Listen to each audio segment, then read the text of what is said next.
I've created this model, and it comes from my scientific background, where we actually study radicalization of cells, and cells, in the body do become radicalized. And what happens when cells become radicalized is they take on the medium that they're in.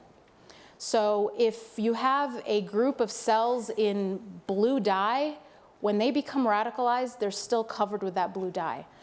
And they look like the blue dye. And if you look at just the radicalized cells, it's very easy to think, as a scientist, it's the blue dye that made them radicalized, instead of realizing that all the other cells that are not radicalized, still in your Petri dish, are also covered by the blue dye.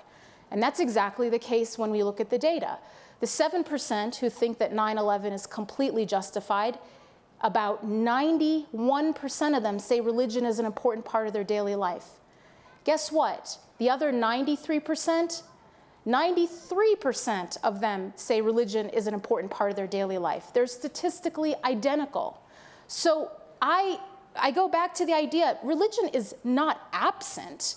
When people become politically radicalized, it will necessarily take on a religious motif, because that is their dominant social currency.